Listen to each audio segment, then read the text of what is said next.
दोस्तों, अगर आपको झट से बहुत कुछ सीखना है तो TRS क्लिप्स हिंदी के चैनल पे आपका स्वागत है।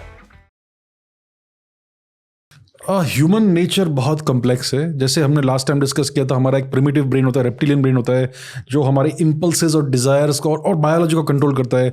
उसके ऊपर बहुत सारे और लेयर्स आ गए हैं ओवर टाइम एवोल्यूशन के कारण से। तो उस एवोल्यूशन के कारण से कुछ और डिज़ायर्स, कुछ और नीड्स हमारे फुलफिल हुए और कुछ और कम्प्लेक्सिटी इंट्रोड्यूस हो गई ह्यूमन नेचर में।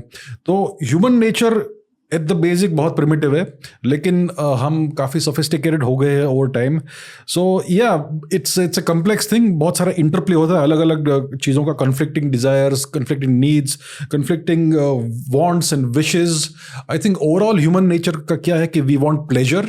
ये एक प्रिमिटिव चीज़ है लेकिन सोफिस्टिकेटेड भी चीज़ है। अगर उसको आप सही डायरेक्शन में लेके जाओ तो हमें प्लेजर चाहिए, हमें फुलफिलमेंट चाहिए, हमें पीस चाहिए, और कुछ हद तक हमें पावर भी चाहिए, हमें कंट्रोल भी चाहिए।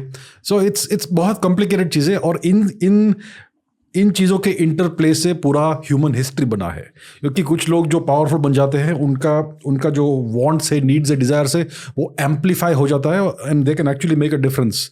वो पूरे विश्व के प्रोसीडिंग्स को इम्पैक्ट कर सकते हैं अगर वो पावरफुल है तो इसके कारण से टिपिकली हिस्ट्री का पर इफेक्ट होता है। और अगर आप इतिहास को स्टडी करेंगे तो एक पर्सपेक्टिव ये है कि हमारा जो ह्यूमन हिस्ट्री है ये ग्रेट मैन का हिस्ट्री है।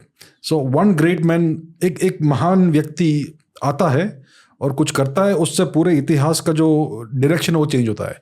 और ये बार बार होता रहा है, and that is how human progress essentially happened. ये एक पर्सपेक्टिव है to look at human history. ऐसे कुछ इंसानों को नेम कर सकते हो?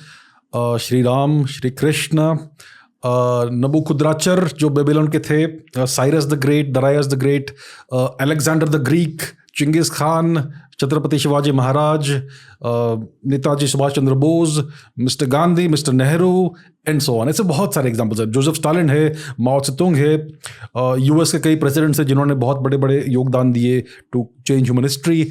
कुछ अच्छे लोग हैं, कुछ बहुत बुरे लोग भी हैं जिनको हम ये टिपिकली हिस्ट्री इन सब लोगों से चेंज होती है। ओके।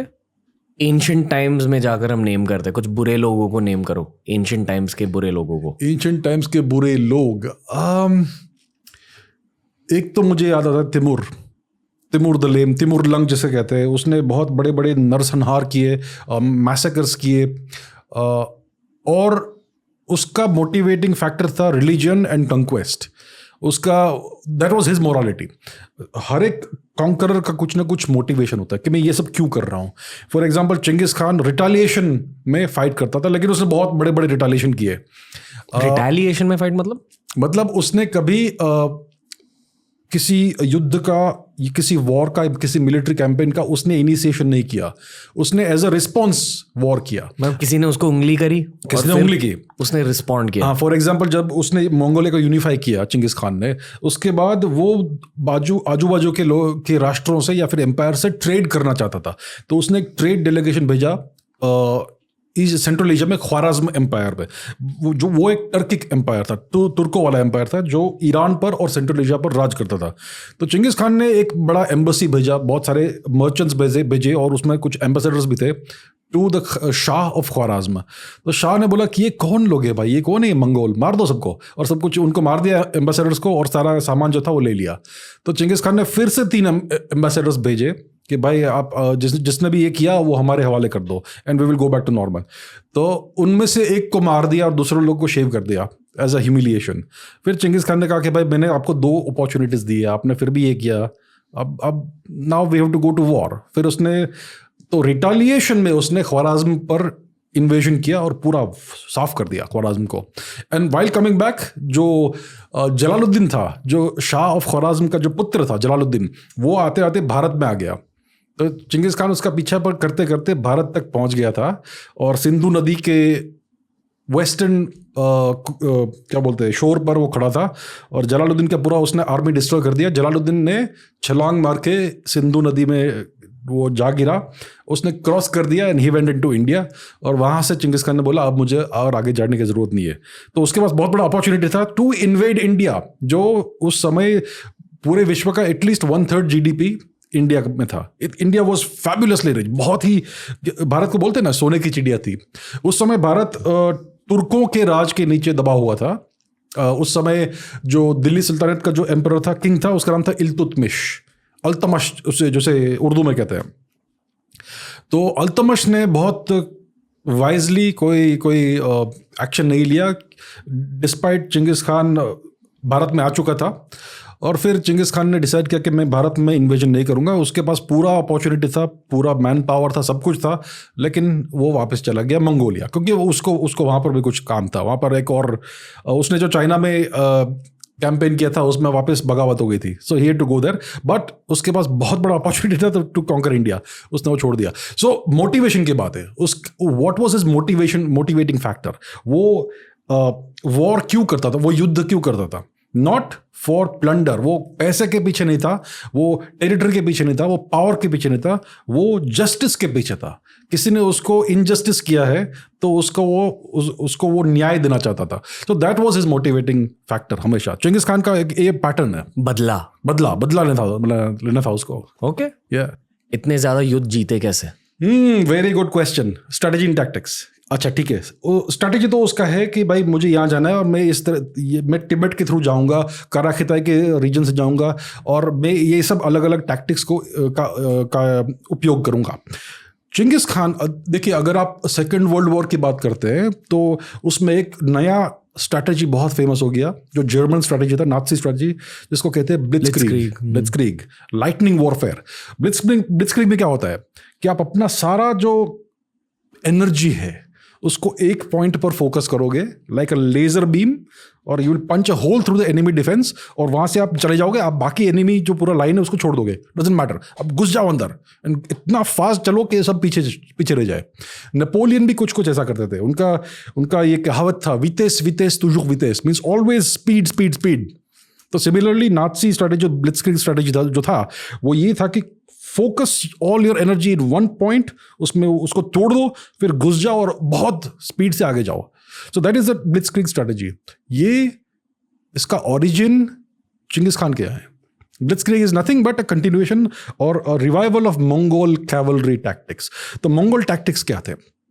उनका सबसे इंपॉर्टेंट उनका जो कैरेक्टरिस्टिक था वो था स्पीड. बहुत हाई स्पीड उनका डिप्लॉयमेंट होता था, क्योंकि उनके पास मंगोलियन पोनीज थे. हॉर्स नहीं है वो, पोनी है, थोड़ा सा छोटा एनिमल है, लेकिन बहुत ही स्ट्रांग एनिमल है, बहुत उसका स्टैमिना है और बहुत फास्ट उसको डिप्लॉय किया जा सकता है उससे.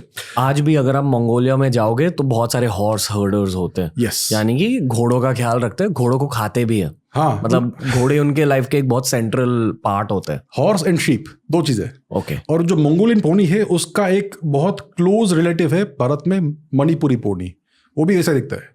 ओके. सो ये बहुत ही एक अजाइल और वर्सेटाइल एनिमल है, और उनका पूरा जो स्ट्रैटेजी टैक्टिक्स था सब कुछ उस पोनी के ऊपर था.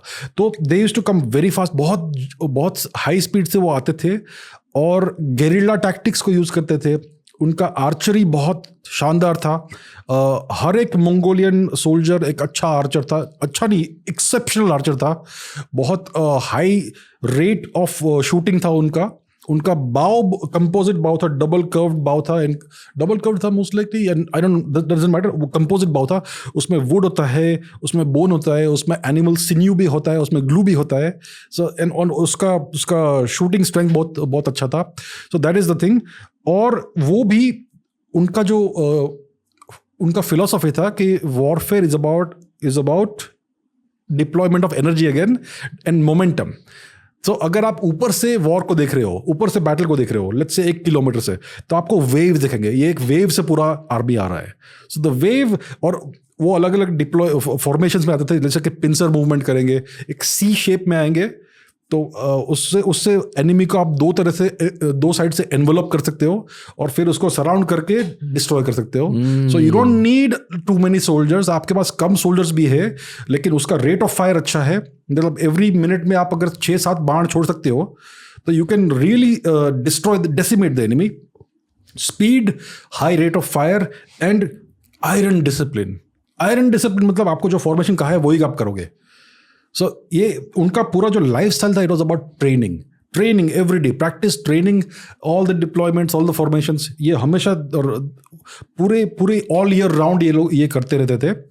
और दूसरी बात थी कि ये हमेशा उनका पूरा जो लाइफस्टाइल था नोमैडिक था, because of the terrain, Mongolia का टेरेन कैसा है, क्लाइमेट कैसा है, तो इसके कारण पूरा का पूरा एक राष्ट्र एक साथ डिप्लॉय हो सकता था। सो एक तो आपका आर्मी है, उसके पीछे आपका जो पूरे जो टेंट्स है उसको आप डिसमेंटल कर सकते हो ओवरनाइट, उसको भी आप ला सकते हो, और पूरे शीप के हर्ड्स थे। सो उनको कभी भी खाने की कमी नहीं पड़ती थी, बिकॉज उनके साथ शीप आते थे, जो युद्ध में एक बहुत बड़ा प्रॉब्लम होता है, logistics. Yes, logistics, the army runs on logistics.